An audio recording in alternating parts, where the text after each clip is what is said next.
반갑습니다 여러분, 홍 소장입니다. 지금 나와 있는 곳은 김포 한강 신도시에 나와 있고요.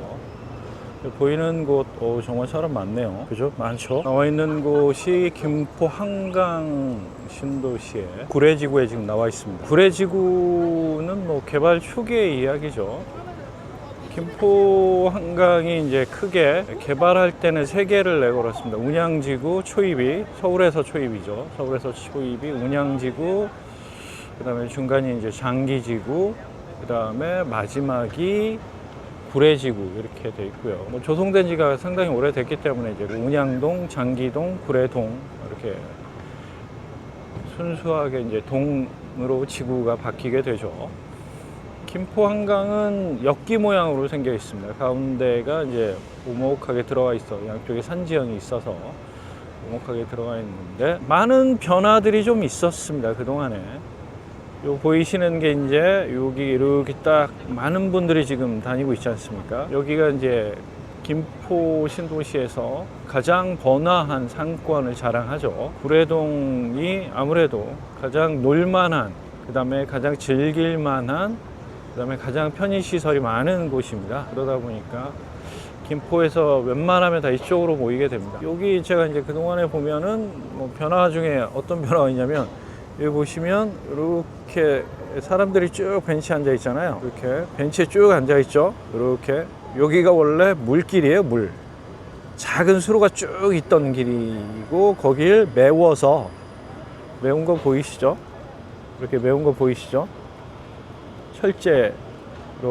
여기 광교가도 이런 게 있는데, 이명박 전 대통령 때 설계된 도시들이 그때 이제 대부분 뭐 노무현 정부에서 전격적으로 이제 신도시를 발표했고, 당시에 이제 많은 주거 아파트 가격의 상승으로 집이 부족하다. 그래서 대규모로 공급이 이루어졌죠.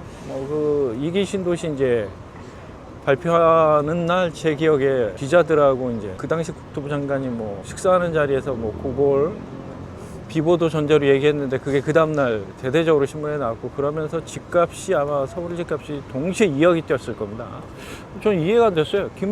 아니 2기 신도시 추진한다 발표하는데 서울 집값이 2억이 뛰었어요. 그리고 그때 이제 발표됐던 것들이 뭐 2006년 그 당시에 이제 발표가 돼 있죠. 5년 6년에 발표되니까 추진은 이제 6, 7년 뭐 이런 식으로 되지 않습니까? 그래서 설계, 신도시 설계, 도시기획 설계, 뭐 구조 설계 이런 것들을 이명박 정부 때 하겠죠. 그래서 김포 한강 같은 경우에도 그렇고 광교도 그렇고 작은 수로들을 도시 내에 많이 만들어 놨어요. 유독이 그분은 물을 좋아하시는지 다 도시가 물이죠. 그래서 뭐 보시면 알겠지만 물의 도시들이 많이 있습니다. 청라는 아예 물에 진짜 전체가 물로 뒤덮인 도시, 물의 전체를 휘감은 도시죠. 김포도 대수로, 김포 대수로 인공적으로 조성을 했고, 신도시 안에도 굉장히 물길이 많아요. 그래서 이게 이 물길이 쭉 해가지고 이렇게 해서 이 안쪽으로도 쭉쭉 연결되게 해놨는데 지금 다 메워버렸습니다. 이렇게 철제로 메우거나 아예 그냥 전체를 메워버렸죠.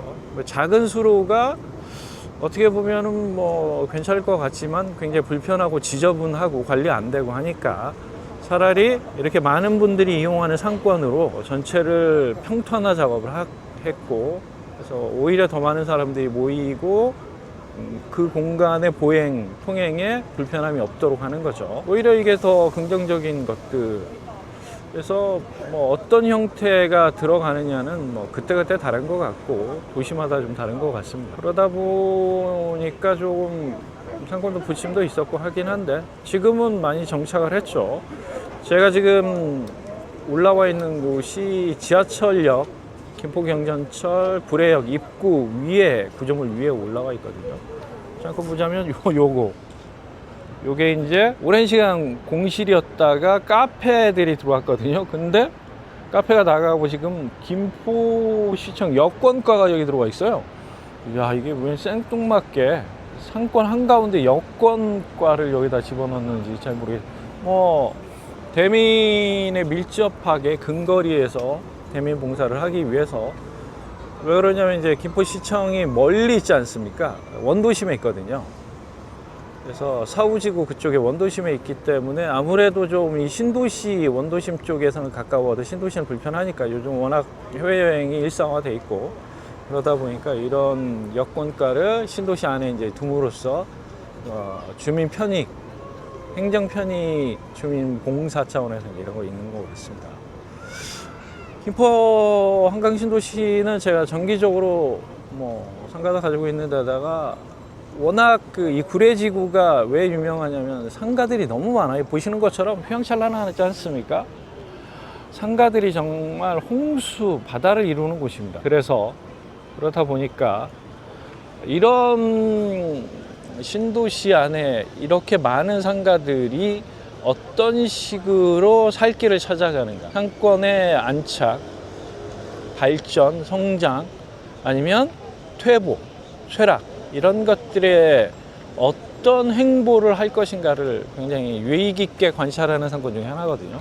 근데 다행히도 빨리 안착을 했어요. 그건 지난 한 10년간 부동산 대상승기와 폭발적인 상권의 어떤 부흥기가 있었고, 그것에 이제 근저에는 프랜차이즈업의 진짜 대폭발이 있었죠. 어마어마한 프랜차이즈들이 만들어졌고, 그 수없이 많이 만들어진 프랜차이즈들이 이런 넓고 많은 상가들을 속속들이 채워나가게 되고, 그런 것들이 결과론적으로 상권을 만들고 그 상권의 활성화를 이끌고 더 많은 사람들을 이 공간으로 끌어들이게 되죠.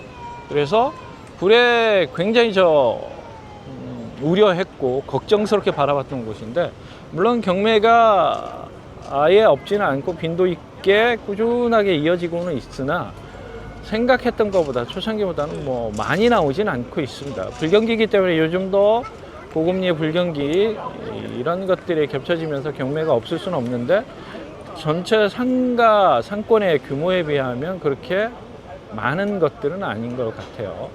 그래서 그런 이유는 이렇게 보신 것처럼 많은 분들이 구례지구를 이용하고 있기 때문에 그런 것 같고요. 아무래도 이제 서울에서 멀죠. 김포라는 도시가 서울과 붙어 있으면서도 접견지, 그죠? 북한과 가까운 곳에 있는 접견지이고 군사 요충지이자 군부대가 있는 아주 양면성이 있는 도시입니다. 그러다 보니까 개발이라든가 변화가 쉽지 않고, 이런 신도시가 들어와줘야 조금 그 신도시 중심으로의 변화와 새로운 도시의 편의시설과 현대식 상권들이 만들어지는 정도, 그런 것 같아요. 이 주변이 워낙 공단들과 공장들이 많거든요. 크고 작은 공장들이 많습니다. 그러다 보니까 이 구례를 만들 때 참 아이러니한 게 뭔지 아세요? 이 구례 상업지가 어마어마하게 큰데 여기를 만들 때 참 모순되지만 나이트클럽을 넣어줬어요. 신도시에 웬만하면 나이트클럽 안 넣습니다. 근데 여기 구례 상가 분양할 때 나이트클럽이 입점한다는 걸 자랑스럽게 얘기하면서 상권이 부흥할 수밖에 없다, 빨리 분양받아라, 이런 식으로 분양이나 중개사무소에서 홍보를 했죠. 여러분, 신도시 하면 교육, 그렇죠? 아이들이 많이, 그 다음에 젊은 층들이 많이 분양을 받고 젊은 층들이 많이 관심을 갖고, 왜? 싸기 때문에. 그래서 어린아이들이 많고 교육적으로 굉장히 관심이 높습니다. 그런 곳에 유흥이 번창하고 나이트클럽이 들어온다, 이게 자랑거리, 이거는 아니죠. 근데 여기는 그 중심으로 저 위쪽에 호박나이트가 있는데, 여기서 한 200거리 떨어져 있나? 호박나이트가 있는데 그 중심으로 굉장히 번화하고 부흥하고 먹자가 잘 되고 있기도 하고요. 참 뭔가가 독특하고 개성적인 신도시인 것 같아요. 그래서 이런 부분에 대해서 여러분들이 어떻게 생각하실지 모르겠지만, 저는 전국의 신도시나 택지지구의 상권들을 분석해서 굉장히 많은 곳을 속속 누비고 있기 때문에 이런 개성과 특징이 있는 것들은 꼭 메모리를 하고 그것에 맞춰서 어떻게 하겠습니까? 학습을 하는 거죠. 이런 상권은 어떤 식으로 투자적으로 접근해야 되는가를 제 노하우로 이제 가져가는 거죠. 어쨌든 이 신도시에 이렇게 나이트클럽을 자랑스럽게 분양한 상권도 있고, 그런데 아이러니하게 그게 상권 형성에 시너지도 좀 나고 있다. 그런 측면들이 좀 있습니다. 그래서 여기 보시면 정말 사람 많지 않습니까? 그래서 요 구례역을 중심으로 이마트, 그 다음에 주변에 이제 이 주상복합들이 쭉 있어요. 그래서 요 구례가 굉장히 한 중심에 서 있는 건 맞습니다. 구례역이 중심이죠. 그래서 주변에 많은 변화들과 다양한 개발들이 있었기 때문에 도시가 이제 화려해졌습니다. 아파트만 있을 때, 이런 아파트만 있을 때는 덩그러니 그렇게 화려해 보이지 않았고 어떤 신도시 느낌이 약했다면, 이런 주상복합들이 들어오면서 이게 좀 늦게 들어왔거든요.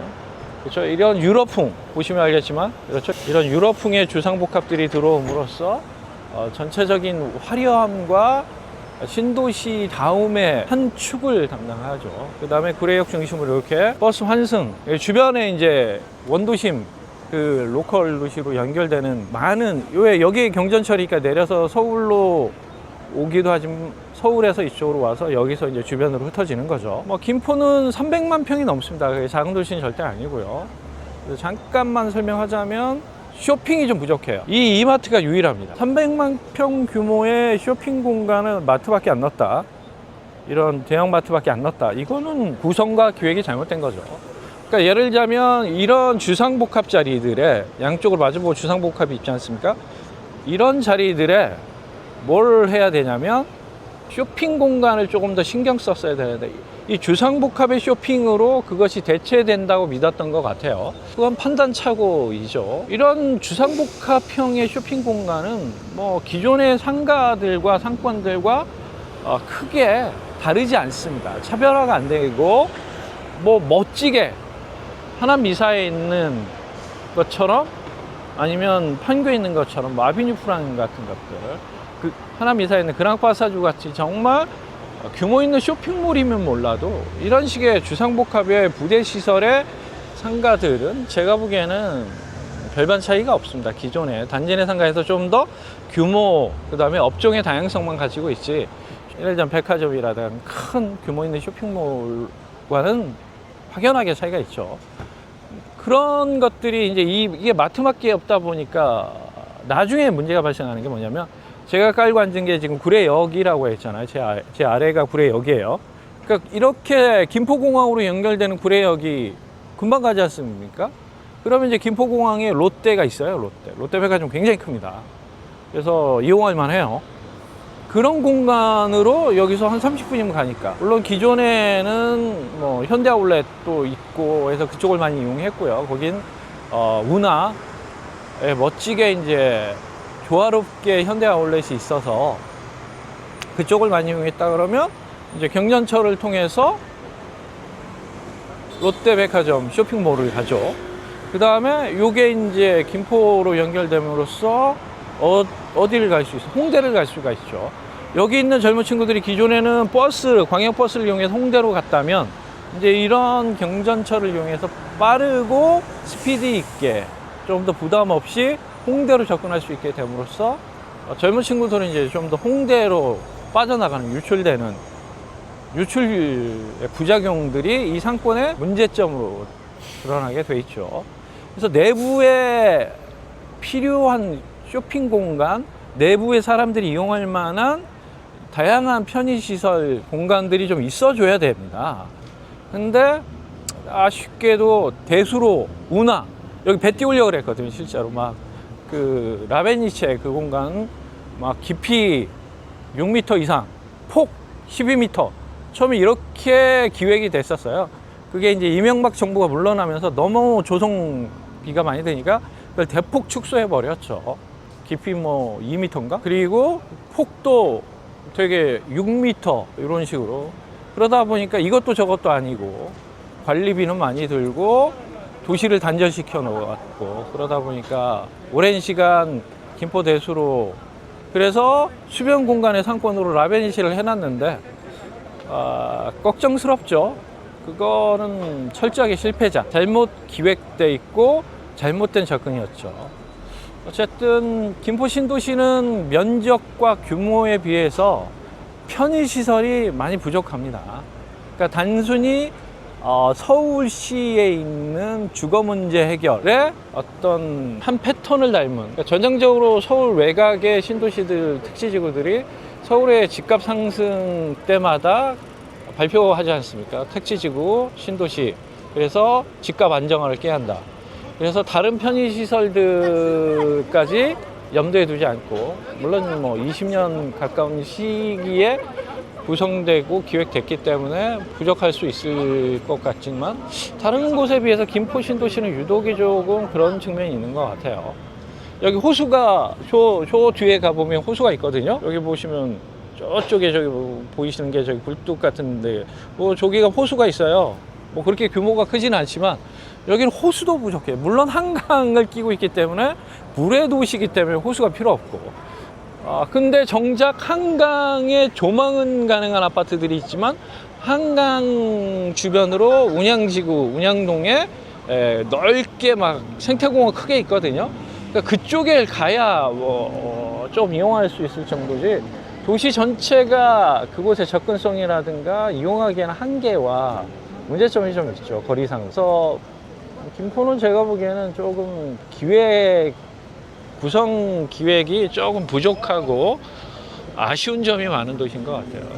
근데 여기다가 지금 윤석열 정부 때 김포 한강 2지구를 발표했고, 전격적으로 지금 이재명 정부 들어와서 그걸 스피드 있게 해서 2030년에는 분양을 한다고 하지 않습니까? 지금 이제 5년 남았어요. 거기도 한 200만 평 되는 것 같습니다. 합치면 500만 평이 넘어서 한 550만 평 될 것 같은데, 상당히 큰 거죠. 어마어마한 메마드 규모급입니다.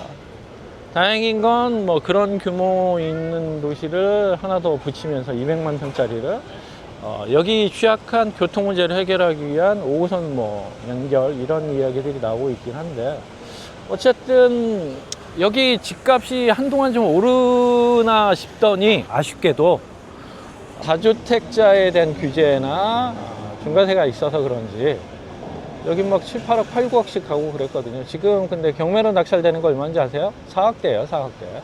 30평형 4억대. 좀 오래되고 입지 안 좋은 아파트는 3억대 후반에도 되고요. 40평형대가 4억대에도 낙찰이 되고 있습니다.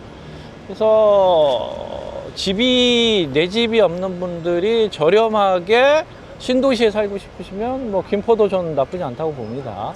김포 신도시의 아파트 값이 상당히 저렴하게 낙찰되고 있기 때문에, 이런 편의시설들과 신도시이기 때문에 뭐 전체적으로 나쁘지 않습니다. 일부 편의시설이 부족하다는 거지 도시 전체가 아예 부족하다 이런 건 아니에요. 전체적으로 구성과 갖출 것들은 대부분 많이 갖추고 있어요. 일부 쇼핑시설이라든가 그런 것들이 부족하다는 거지,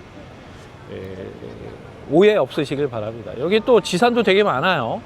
그래서 주변에 작은 공장들과 회사들도 많고, 그래서 직주 근접형으로 구성되어 있고, 그것에 맞춰서 한 2군데 대규모 지식산업센터들이 좀 입주해 있기 때문에 전체적인 걸 보면은 구성을 좀 갖추려고 노력을 했다. 근데 이제 장기적으로 김포 한강 2지구가 또 200만 평이 들어오기 때문에 집값이 상승하기에는 부담과 한계가 있을 것 같아요. 그래서 높은 가격으로의 집값을 접근은 좀 반대다. 근데 향후에 이제 5호선이 몇 년 뒤에 들어올지 몰라도 한 5년에서 7년 정도 걸리겠죠. 요즘 지하철 공사 기간이 한 7년 정도 걸리는 것 같으니까. 그래서 뭐 구례지구 제가 살펴보러 온 김에 분위기 한번 여러분들한테 설명드리려고 동영상으로 이야기 코멘트 좀 해봤습니다. 변화 공실도 좀 있고요. 변화들이 약간, 그러니까 불경기라 공실들이 곳곳에 있거든요. 자, 그러면 센터에 가서 분위기 한번 살피는 영상으로 다시 이어서 영상 가도록 하겠습니다.